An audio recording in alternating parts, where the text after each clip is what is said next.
Welcome to today's presentation on Senior Executive Global Employee Benefits for your benefit or for the company's. That is the topic of today's presentation. I'm Ashley Murphy, the founder and principal of Arete Wealth Strategists Australia. Thank you for joining me here on what is otherwise a public holiday here in Australia. So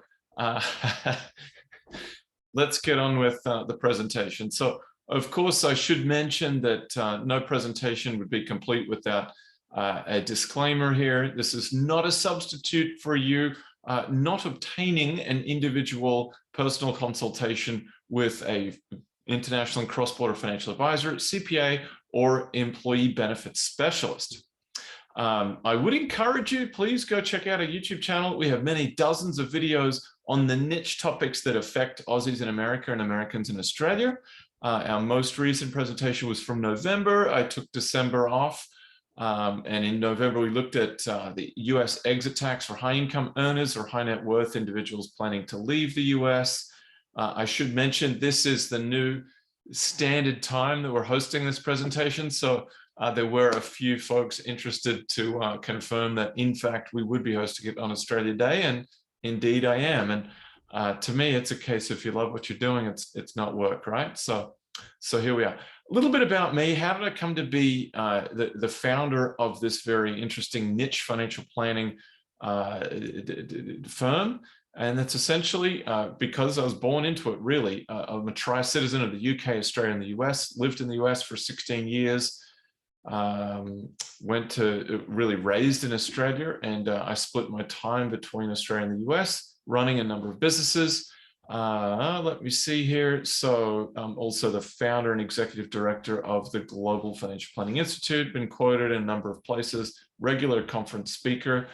That is who I am. I have a small firm working with, boutique financial planning, wealth management firm. We have $67 million in client assets under management and work with 65 client households. Kind of clients we work with right here is an example. So Australian business owner living in the US, they wanted to sell up, move back to Australia, buy a home, live off their investment earnings. We've assisted and continue to assist that client in accomplishing that goal. Second client, high net worth family moving from the US, had some low basis stock, wanted to get out before they got hit by the exit tax, helped them identify a complete financial team in New Zealand, actually, and move over there. And things have worked out incredibly well for them.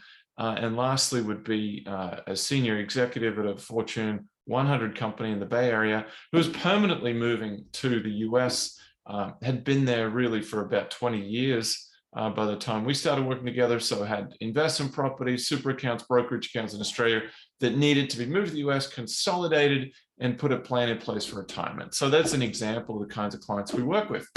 Let's get on with the content here today, and I'd welcome your questions at the end if you have any. But this is what we'll be talking about. So the different types of expats, I really put them into three categories, which we'll go into. Phases of the expat move, or I should say the relevant phases of the expat move that pertain to what we're talking about here. What you typically see as employee benefits, what senior executives see, which is a little different. Where might a conflict exist with the employer? And this whole presentation was prompted by a client of mine who was a senior executive at a major company in the Midwest. And he's actually gone to the trouble of hiring his own tax advisor to assist with this because he sees the conflict. He's aware that he's not necessarily on the same page with his employer, and so he's paying out of pocket to get his own tax advice because it's worth it to him. Anyway, you'll see what that's about a little bit later on. And so what are those benefits that are valuable, should be valuable, and those that really aren't valuable at all to the globally mobile employee? All right, let's get into it. So the three types of expats, I really identify these three here, and you would do well to identify yourself as quickly as you can, because as I'm fond of saying, flexibility is nice, but it's expensive. It's expensive. There are opportunity costs when we can't make firm long-term plans. So what are these three types? There's the temporary mover, and that's fine. The temporary mover, they want to move, let's say, to the US, just to pick a country at random. They want to move to the US, and they say, we're going over there, we're going to spend 3 or 4 years there, then we move back to Australia, and that's that. This is an opportunity to advance my career and life. I want to expand my horizons, whatever the case may be.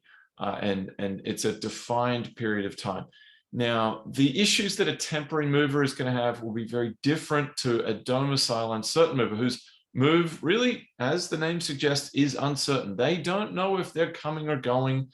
The focus is on maintaining flexibility, and really they've got a global balance sheet, and they're waiting for that promotion or to meet Mr. or Mrs. Right before they make their decision about where they're going to be long term. As I said, flexibility is expensive. And there's the permanent movers.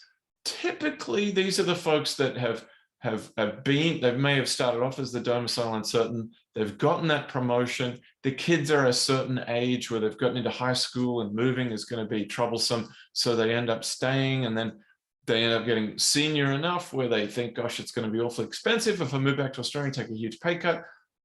Pretty good here. I am just going to stay here and make it work. So the needs, the financial planning needs of these different kinds of clients will vary a little bit depending on the stage.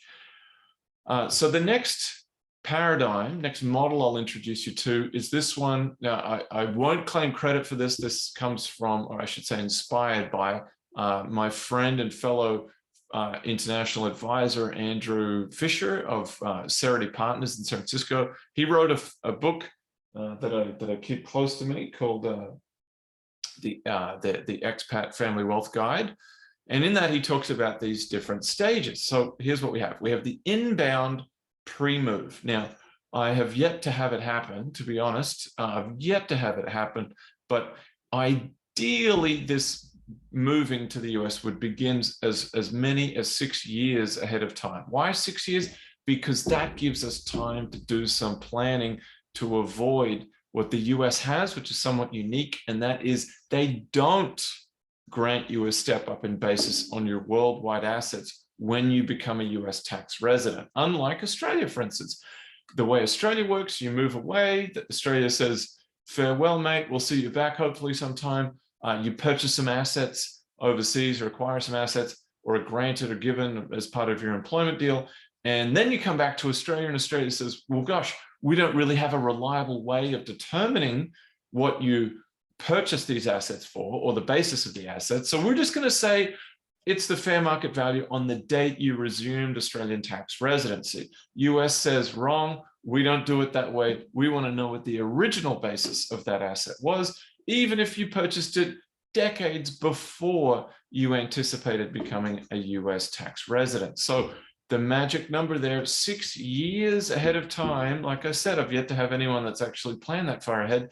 But if you did, then that's how you might escape the greedy clutches of the IRS, who are trying to tax you on things that you acquired long before you ever thought of moving to the US. So what are the the inbound pre-move considerations? Well, there's the immigration side. That's really going to be front and center. There's financial implications, of course, not just merely the cost of the application, but mostly to do with the exit tax, as we'll talk about in a little bit more detail. Banking and cash management. Anyone who's moved to the US, which most of the folks here on today's call will have or have done, will know that when you move to the US, you don't have a credit score. Obtaining banking and credit can be difficult. Tax and estate planning, welcome to the US global tax system. They will tax you on whatever you have, wherever you have. It's more complicated than that, who has primary taxing rights, the source of the income, et cetera, but it's a global tax system. And so long as you remain a green card holder or citizen, you're always a US tax resident. Whether you're a primary US tax resident, that's another matter. But in fact, we're writing a white paper on that at this very moment that I'd love to show you the draft of. Got only another couple of pages left before it's ready to publish. But it will be out very soon in the next month. And then family issues.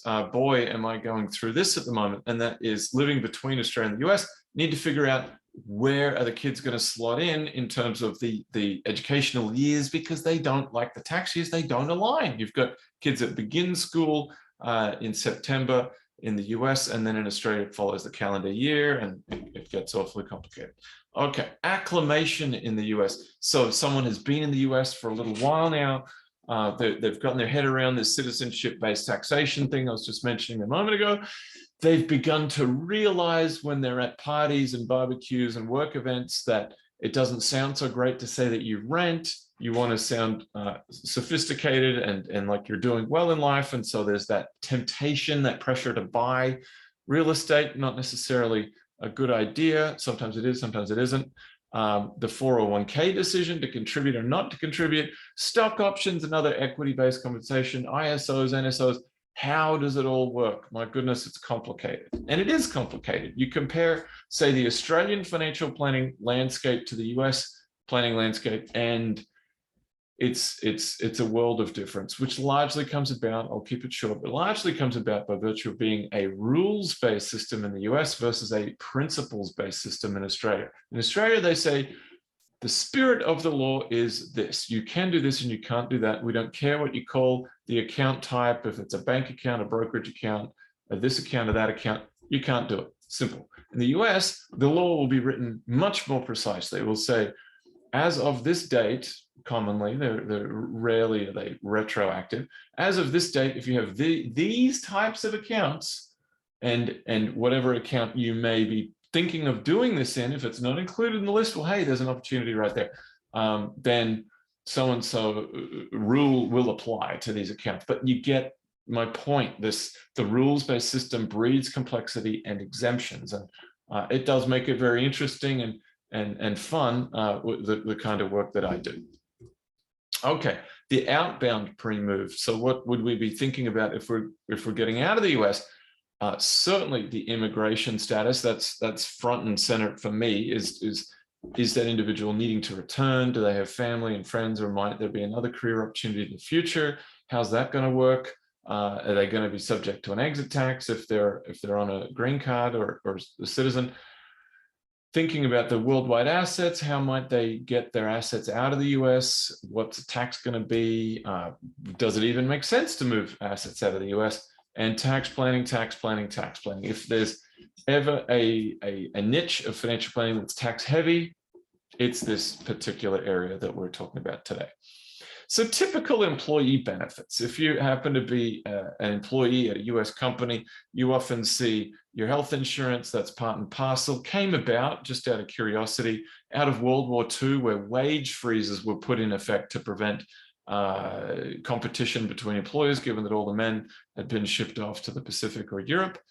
So they put in wage freezes, which, again, here's an example of the rules-based system. There's a wage freeze. Well, they didn't say anything about benefits, did they?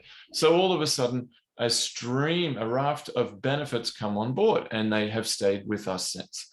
And so we see health insurance being provided through employers primarily, where it is tax deductible, but it is not tax deductible if you purchase it as an individual. So we sometimes see these retiree medical plans. Why is that nice? That sounds incredibly boring. Why would I mention that? That's important because if you've done well financially, it's very difficult, very expensive to obtain your health insurance privately before Medicare age. So before Medicare age, you're talking about a couple $1,000s a month for health insurance in the US. So for an employer plan to include retiree medical and stay on the company plan is a great thing. Critical illness, what's that? It's a funny sounding benefit. It's not intuitive necessarily. It means if you have any number of a list of illnesses occur, cancer, heart attack, stroke typically, then they'll pay you a lump sum of money. They'll say, oh, you had cancer, here's 50 grand. Well, that's fine if it's inflation indexed, but rarely is it. And boy, have we felt the sting in the tail of inflation in the past 12 months. So 50 grand 10 years ago would be a lot nicer than 50 grand today.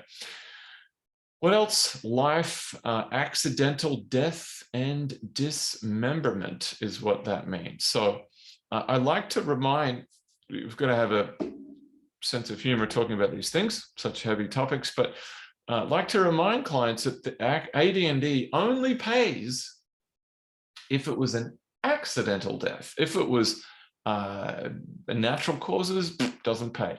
And remember, dismemberment. So if there's a dismemberment, heavens forbid, then it'll pay again. But I typically think of an AD&D policy as a gimmick. It's an employee recruiting tool. It's people see it and they say, great, wow, they've got this thing called accidental death and dismemberment. Sounds like life insurance to me. I'm gonna sign up with this company. Well, not so fast, because if you die through, yet again, cancer, heart attack, or stroke, then it's not covered. If it was a car accident, it would be covered, but probability of that is very, very small. Okay, so guaranteed issue, you typically see $50,000. Typical need for a higher income earner is usually in the millions. So 1.5 to, well, I've seen as high as 5. Depending, it completely depends on someone's circumstances. And just as another word to the wise, obtaining term, not permanent, term life insurance in the US, definitely recommended. It's one of those things where I don't know why, I've never spent the time to get to the bottom of it, but life insurance in the US is just so much cheaper than anywhere else I've ever seen. Even Australia, Australians fall in love with life insurance that's obtained through their superannuation account, because they're not paying for it out of their pocket or through current cash flow, and it's tax deductible because it's coming through super.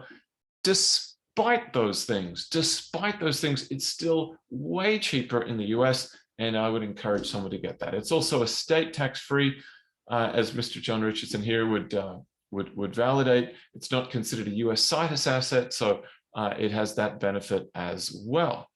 Buy-up available. What's buy-up mean? Buy-up means you can buy additional coverage. Here's the thing, I'll keep it brief. I'll do my best here. Insurance is one of those things, life insurance in particular, it's one of those things where purchasing on a group basis actually is rarely to your benefit. And I say rarely because if you happen to be an overweight smoker with pre-existing health conditions, it's probably a good deal because it's guaranteed issue. If, on the other hand, you're younger, healthier, don't have these pre-existing conditions, and basically you're subsidizing those individuals that otherwise can't obtain insurance. So it's this weird phenomenon where buying an individual policy is preferable.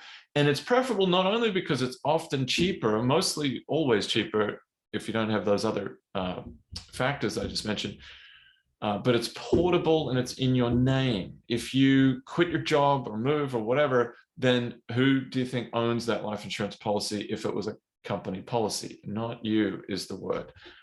Is it internationally portable? I've actually never seen a policy be internationally portable. Domestically, yes. Internationally, no.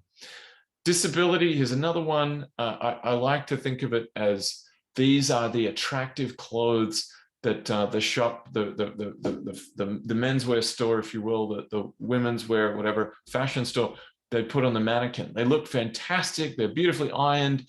You look at it and you say, gosh, I wish I could fit into that. But you realize, it's the wrong size, or they're out of stock or whatever. What's this obscure metaphor I'm using? I'm talking about disability insurance. It is, again, an attractive thing that employers offer, but rarely is it actually meant to be used. It's just window dressing, in other words. And why do I say that? Well, for a couple of reasons. Almost all, with the exception of hospitals, so doctors that I've worked with, have this thing in the disability policy called modified own occupation. That means if you can't do anything after 2 years, only then will we consider you disabled. So if you could greet people at Walmart, flip burgers at McDonald's, then your disability policy is going to really only pay for 2 years. We don't like that very much at all. Again, who owns the policy? The company does. Retirement, what do we have here? Typical 401ks, DB plans, that's your old school pension plan right there. Life insurance. I cringe every time I see this. It makes my stomach churn. When Aussie small business owners that intend on moving back to the US, they get suckered by a life insurance salesman or a financial advisor masquerading or a life insurance salesman masquerading as a financial advisor that sell them on what's really a life insurance policy. They tell them if they fund it at a certain level, then they'll get cash out tax-free. Now, there's part of that is true, but what the life insurance salesman doesn't know and then isn't obliged to tell you is that Australia doesn't treat it tax-free. So that individual has been funding this life insurance policy, thinking that they could use it when they get back to Australia, and they have the rude surprise delivered to them by their accountant, who says, "Oh, I'm sorry, this is deemed a cash value policy, and Australia doesn't, the ATO doesn't like it. They're just going to tax you on it anyway." And you say, "Oh my goodness, I've been funding this thing for years, and it's all been a big waste." Deferred comp plans, we'll talk a little bit more about that in a moment. Other perks would include group legal plans. That's useful insofar as, now they're not going to be the white shoe lawyers you'll find here in these group legal plans, but at least putting together a will or a trust could be beneficial and could be significantly discounted. Group auto homeowners, I don't like it. I mean, this is a personal thing, and when you work with a planner, you're kind of buying into their value set as well. And I tend to be pretty conservative when it comes to insurance, and that is, I think of how am I going to be treated at claims time. When it comes to when my house is a pile of rubble or as a pile of ashes, how is my insurance company going to treat me? And I want them to treat me nice. I want to pick up the phone and want them to pay my full claim. And that rarely goes hand in hand with finding the cheapest policy. So group auto homeowners, nah, not so much. Okay, senior executive benefits. This was, after all, the title of today's presentation. Typically, you'll see a global mobility tax benefit. And that's great for figuring out the taxation of stock options or foreign retirement accounts, such as superannuation. In theory, we'll talk about that because it's really, this is where the breakdown occurs. Other senior executive benefits can include greater guaranteed issue life insurance. You'll see 2-3 times base salary. Now we're getting up to have a couple $100,000. Most people who don't do this for a living, that say, well, that sounds great. If I die, my spouse is going to get $750,000. When we do a life insurance needs analysis and you say, oh, by the way, we need to factor in MediReef. That's the acronym that I used to teach at Berkeley for the incoming CFPs, to do with what you're looking to cover with the life insurance needs analysis. That's mortgage, education of the kids, any outstanding debts, income to your surviving spouse, retirement needs for your surviving spouse, any estate taxes if they're due. That better be a pretty high net worth family if they do have that. Emergency funds, and F is a pleasant word for final expenses or funeral payments as well. So MediReef, when we factor out all of those things, you're typically talking about millions. Thankfully, however, as you heard me say before, US term life is pretty inexpensive. So if you were looking, let's say you happen to be 40, in decent health, you're not overweight, not a smoker, then let's say you qualify for preferred plus rates, $2 million, you're probably looking at about $1,200 a year for 20-year fixed term. Disability, executive long-term disability, so they'll get you additional coverage. Again, it may still have that, it probably still does, I should say, have that modified own occupation definition, which we don't like. Next, this is where things get really interesting. Non-qualified deferred compensation. What's that about? This is an interesting one. Doesn't make a whole lot of sense, unfortunately, for our closely held business owners, because the tax benefit is essentially enjoyed for everyone other than the owner, unfortunately. But the idea here is that you're able to defer some portion of your income into this account here, the non-qualified deferred comp account. And that is pretty cool because it's essentially doing the same thing that a 401k is doing. And that is, you're playing what I like to call tax bracket arbitrage. So you're taking the money earned in your peak income earning years, and you're deferring it to a future point in time when you're going to be retired and in a lower income earning bracket. So you're taking yourself out of the 37 and perhaps putting it into the 22. It's tax alpha, alpha being the excess return of a given decision. So we want to defer what we can comfortably defer into one of these non-qualified deferred comps. Does it come with a risk? Yes, it does, but it's pretty small risk. And that is Unlike a 401k, that money is beneficially yours. If 401k, the money's yours. If that company goes up, it's of no matter to you because the money's in your account. Non-qualified deferred comp, you are a general creditor of that company. You're a general creditor of the company. So if the company goes belly up, you better get in line because you deferred some money into the deferred comp plan and you hope that they're around in 10 or 15 years to pay that promise. And there are some other restrictions too, thanks to Enron, Andy Fastow, the CFO there. He did some dodgy things back in 2001, which meant that there's now a rule, if you make any change, you've got to add 5 years on to when you can take that distribution. So there's definitely planning involved with using one of these non-qualified deferred comp plans, but they make a lot of sense. Also, profit sharing can be done in some creative ways. Profit sharing for all but financial planners, people would look at that and say, well, gosh, isn't that the profits of the company being shared with the employees? Yes, but no, it's actually much more focused and refined than that. Profit sharing refers to distributions that are made into typically a 401k account. So unbeknownst to most, if I took a straw poll right now and I said, how much can you contribute into your 401k max on an annual basis? People would say, I bet if we took a poll right now, people would say $20,000. Actually, no, it's $19,500. IRS increased it. It's now $20,000 for 2022. Wrong. No, that's not true.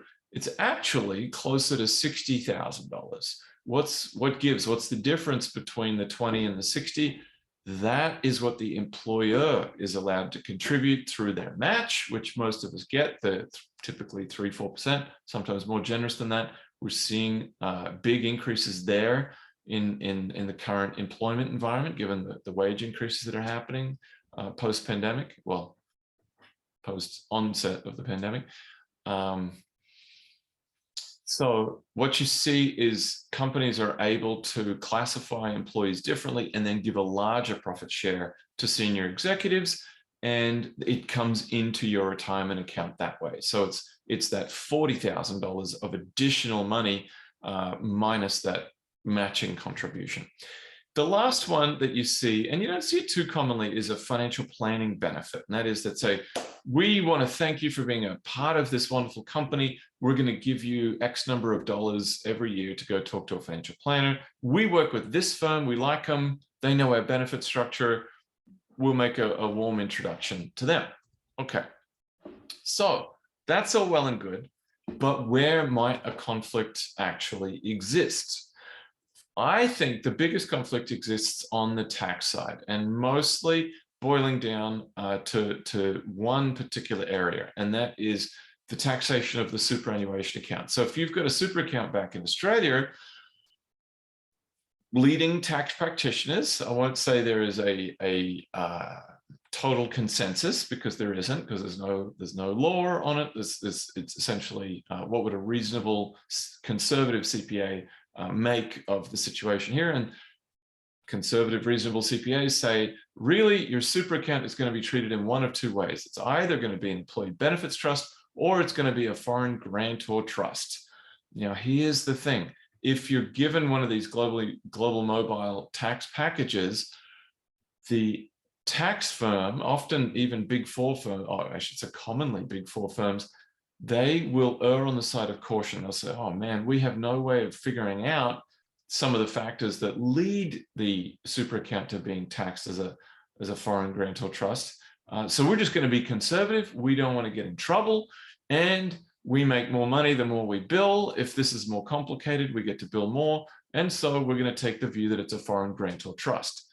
If that happens, bad news for you, Mr. Executive. Why? For two main reasons. The foreign grantor trust, in contrast to the employee benefits trust, is taxed on a mark-to-market basis. And so whatever growth occurs on the account annually, you're taxed on that at your prevailing marginal rate. Now, what about if there's a loss? We're not off to a great start so far in 2022 in the markets. What if that continues for the rest of the year? What if we have a loss at the end of the year? Well, that's non-deductible. So you get to pay on the upside and you miss out on the downside. So that's not very nice at all. And the other thing is, this is the inverse of what I was saying earlier about tax bracket arbitrage. This is concentrating income in your peak income earning years. We don't want that. So foreign grantor trust means you're paying everything at your marginal rate in the year that you earn it. The only upside of that is that you're stepping up the basis, but so what? If you move back to Australia and you're not even a US tax resident at the time of distribution, then it's kind of been bogus income. It's that you, or bogus tax that you paid, because you never distributed that money from the super account while you were working. You had to pay tax on the growth, and then you stepped up a basis to a taxing authority that now that you're back in Australia and retired, they have no right to tax you anyway. So you really don't want that for that reason. The other reason is if a super is deemed a foreign grantor trust, then the PFIC, the Passive Foreign Investment Corporation shield that would apply to an employee benefit trust doesn't apply. PFICs are bad news when it comes to tax. The default treatment is the tax at the highest marginal rate, not your highest marginal rate, the highest marginal rate, in effect for every year that you held the PFIC. And as bad as that sounds, it's not the worst thing. The worst thing is the amount of time it takes to properly file for every single PFIC. So you don't want this. This is not good news. And the tax people that look at these accounts, that make these determinations, like I said, they don't want to get into it in figuring out how much control you have, what the range of investments are, and all the various factors are that tip the scales one way or the other. How much did you contribute into the account? Was it more than 50%? There's this laundry list of factors that go to determining whether it's the IRS would treat it as one or the other. And the global mobility firm, like I said, has very little incentive to opt for what's in your best interest. Next is immigration. So a non-financially savvy, globally mobile employee might say, well, gosh, it's a bit of a hassle every 2 or 3 years to have to renew my visa. And it makes me bite my fingernails because I might have to go back to Australia for a week or two waiting for something to be processed. I'd rather just get a green card. Well, if you do that, and there are plenty of good reasons to do it, don't get me wrong, but if you do that, you just press the start button on that timer that's commenced determining whether you'll be deemed a long-term US permanent resident, and thus whether this exit tax will apply. And it applies the minute that you stay 8 years in the US as a green card holder. Financial, and when I say in the US, I actually mean as a US tax resident. So you could move to Zimbabwe or Austria or anywhere in between. Doesn't matter. If you haven't submitted your I-407, you remain a US tax resident, and that time is counting against you. So it doesn't mean simply in the US, it means having that green card no matter where you are. Next would be that financial planning benefit. I mean, who would object to free benefits, right? I mean, this is great. The trouble is that with financial planning, it is entirely, with the exception of global financial GFP members, Global Financial Planning Institute members, the exception of these individuals, it is entirely domestic in its orientation. And many of the acronyms that I've shared with you here in today's call, to do with PFICs, to do with immigration planning, to do with foreign grantor trust, all that stuff, these planners know nothing about it. And as I've said many times before, my biggest competition is not from other global financial planners. I welcome that because I have a fiduciary standard to my clients, the highest legal standard to put their best interests first. If they're getting served by another GFP member that knows what they're doing, great. But rarely is that the case. And most of the time, it's going to be someone from a major firm or a big registered investment advisory firm that says, we don't know anything about country XYZ that you're from, but we've been helping Americans here for generations, and we can help you too. And maybe if you're lucky, we can find someone that knows a thing or two about these other issues that you present with, but more than likely that means no, because they're not getting paid on it. So why would they bother?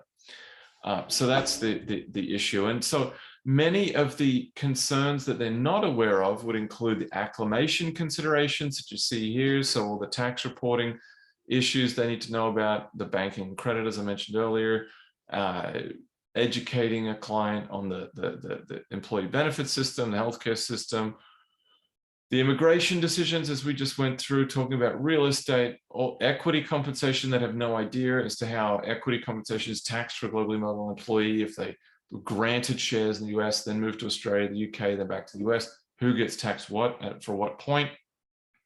They have no idea, would never have heard of this before, would have no incentive to figure it out. Global financial integration considerations would look like this. Where should someone who is perhaps uncertain as to where they're going to be, where should they consider making their financial center of gravity? What are the pros and cons of their home versus host country? I would argue it's likely that the US has an advantage. That's not to say you should move everything there, but there is the advantage in that it's a lower cost, high choice, competitive, well-regulated market. The US does have a little bit of a protectionist tendency there with the PFIC regulation, so you avoid that by being invested in the US. And then you don't have to worry about ongoing requirements of FBARs and FATCA with those US assets, because they're in the US, obviously. Other considerations would be the foreign retirement accounts. What do you do with those? Can they be moved? How will the US tax them? Again, the domestic plan is not going to know about that. Real estate decisions, managing real estate from abroad, as I can tell you, is a chore. Life insurance, is permanent life insurance going to be applicable? Is it something you can even use from overseas? That is differs depending on the country. What I can tell you is that what's a private placement life insurance is a favorite tool and technique of high net worth family offices and financial advisors. And it is a great thing if you happen to also want to retire to the Bahamas or Bermuda or the UAE or somewhere like that. And remain a US citizen. But if you're moving back to Australia, Australia's got a law for that. And they've had that law on the books for years. They see straight through it, and it does you exactly no good. The domestic planner would not know that because they wouldn't know about the Australian system. Equity compensation, we spoke about that, immigration and estate planning. This is another very curly area of financial planning, because now we need to know about two different countries and how the estate planning works in both, and what asset is considered sightest in what country, and is there an estate tax, and is there an estate tax treaty, et cetera, et cetera. Okay, so really in conclusion, I have this slide here. There's the benefits that are valuable, should be valuable, and those that aren't valuable at all. So what should be valuable? Ideally, tax planning, immigration planning, and financial planning would be comprehensive, would be mindful of your cross-border life and your long-term goals. What is actually, and I say should be, meaning because it isn't. What is actually valuable would be the group legal plans. Sometimes there's a few things that the tax planning firms can say that are useful, but by and large, where I've seen these packages before, you're given an hour or two a year to talk with someone. So it's a case of you better know your questions and ask the right questions, because that planner is essentially, or that accountant is just sitting there saying, I'm yours, I'll answer your questions. But if you don't know the questions to ask, then you're not going to ask them. And then also remember, accountants by and large, God bless them, but accountants by and large aren't planners. They think retrospectively. The very definition of the word accounting is inherently retrospective, right? You can't account for something that hasn't happened yet. So they don't tend to say, here's a planning tool that you could employ. Oh, have you thought about this? Have you thought about doing this? They don't do that. It's up to you to think of it if you're in that situation. And what is not valuable would be group life and disability, because it's not portable, it's owned by the employer, and those auto homeowners policies as well. I am putting together this US-Australian CPA partnership to be called AUSA Tax Partners. And we have Heinz Clark in the US and CDG Corporate in Australia. These are two firms that I've worked with to educate, and we're honored, I should mention, Dylan is on today's call right now. So hi, Dylan. These are two firms that are well educated and experienced in the issues that affect Aussie expats. And so when it comes to exit tax planning or investment properties or equity compensation or all these curly and obscure issues that regular CPAs really don't know anything about, then they're good referrals for that. Any other questions, concerns, doubtful points while we're here together? And just excuse me 1 second, I got a cough.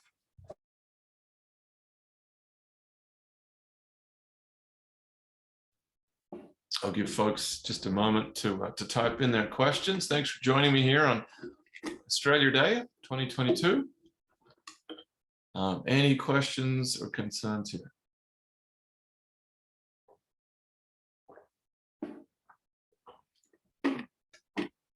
All right.